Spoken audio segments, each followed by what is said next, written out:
नमस्कार। Welcome to my channel कानूनी सलाह बाय एडवोकेट अपर्णा।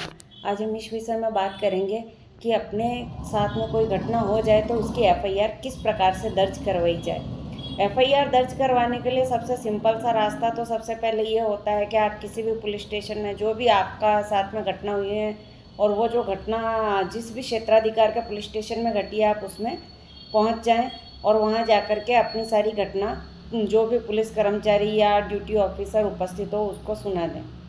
वहाँ पर वह आपको कोई पेपर देगा या तो आप अपने साथ लिखित करके ले जाएं। और सबसे अच्छी चीज़ तो यही होती है कि आपकी एफआईआर दर्ज हो, उसका एक ही जरिया यह है कि आप पुलिस स्टेशन में बिना लिखित किए जाएं। अगर आप लिखित करके जाएंगे ना तो पुलिस वाले यही सोचेंगे कि आप किसी वकील से राय लेके कुछ खिचड़ी पका के फिर आए। सबसे अच्छी बात यह है आप एक आम इंसान की तरह पुलिस स्टेशन में जाएं और पुलिस स्टेशन में जाके वहाँ पे जो भी पुलिस कर्मचारी जो भी ड्यूटी ऑफिसर मिले उससे निवेदन करें कि हमारे साथ में ये घटना हो चुकी है और हम इस पे कार्यवाही चाहते हैं।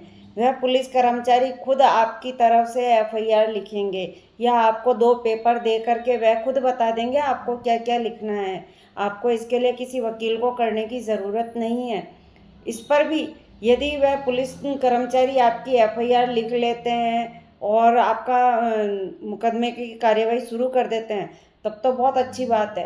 लेकिन कभी कभी ऐसा होता है कि हम लिखित में एफआईआर लेके पुलिस स्टेशन में जाते हैं और वहाँ पे कोई कार्यवाही नहीं होती। तब आप क्या करेंगे?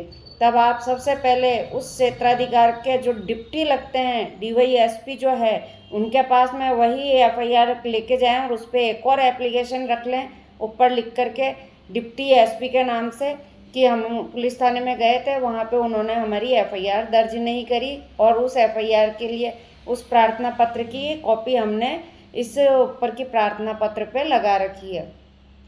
अगर डीवाईएसपी आपकी एप्लीकेशन को सही पाता है तो वह खुद उसमें पुलिस जो सीआई है उसको निर्देश देगा कि आप इसके अंदर कार्यवाही करें, निरीक्षण करें। और अगर डीवाईएसपी भी आपकी कार्यवाही पर ध्यान नहीं देता तो आप एसपी ऑफिस जाएं। एसपी ऑफिस में वही कार्यवाही की मांग एसपी साहब से करें। अगर एसपी ऑफिस में भी आपका काम नहीं बनता है तो फिर आप आईजी ऑफिस में जाएं। और अगर आईजी ऑफिस में जाने के बाद भी आपका काम नहीं बनता है तो आप सीधा सक्षम न्यायालय में चले जाएं। वहाँ पे परिवाद पेश कर दें। धारा 156(3) के तहत सीआरपीसी दंड प्रक्रिया संहिता के तहत वह परिवाद प्रस्तुत होता है और वहाँ पे मजिस्ट्रेट संबंधित पुलिस थाने को आदेश देगा कि इसके ऊपर कार्यवाही की जाए और हमें बताया जाए कि ये मामला सही है या गलत है। इस प्रकार से आपके पास एफआईआर दर्ज करवाने के बहुत सारे रास्ते खुले रहते हैं। हो सकता है पुलिस वाले रंजिशवश उसके अंदर एफआईआर लगा दें, लेकिन एफआईआर लगाने से आपका मुकदमा ख़त्म नहीं हो जाता। एफआईआर लगाने के बाद भी आप कोर्ट में निवेदन करके अपने जो गवाह है वह कोर्ट के सामने प्रस्तुत कर सकते हैं और कोर्ट उन गवाहों को सुनकर आपके सबूतों को देख करके एफआईआर दर्ज करने का आदेश पुलिस स्टेशन को दे सकती है। इसलिए एफआईआर दर्ज करवाने के लिए आपको कहीं भी वकील की आवश्यकता नहीं होती है। सबसे पहली बात जो मैंने आपको बताई, आपके साथ में कोई भी घटना होती है उस घटना के क्षेत्राधिकार वाले पुलिस स्टेशन में आप जाएं और जाकर जो भी आपको ड्यूटी ऑफिसर मिलता है या सीआई जो भी मिलता है, सीआई रैंक का इंसान, एएसआई रैंक का इंसान, जो भी आपको मिल जाए, एक बार आप उनसे अपनी घटना का पूरा जो भी वाकया हुआ है वह उनको सुना दें ताकि वह आपकी बात को समझकर या तो खुद एफआईआर लिख लेंगे आपकी तरफ से, नहीं तो आपको 2 पेपर दे करके वह बैठा करके आपको बता देंगे आपको कहाँ पे आपका नाम लिखना है, कहाँ पे आपको साइन करना है और कहाँ पे घटना का वृत्तांत डालना है। एफआईआर दर्ज करवाने के लिए कोई ज़्यादा आपको फीस वगैरह पे करना है या कोई बहुत बड़ा रॉकेट साइंस नहीं होता है, बहुत छोटी सी चीज़ होती है। आप इसमें घटना का जो भी वृत्तांत हुआ है, समय, दिन और जो भी दिनांक है वह अवश्य उस लिखित में डाल दे कि इस दिन को, इस समय को इन लोगों ने आकर के ये घटना करी थी। अगर आपको अभियुक्तों का नाम नहीं पता है तो आप उस चीज़ को रहने दें, आप अज्ञात लोगों के नाम से वह एफआईआर डाल सकते हैं। एफआईआर दर्ज करवाना बहुत ही छोटा प्रोसेस है।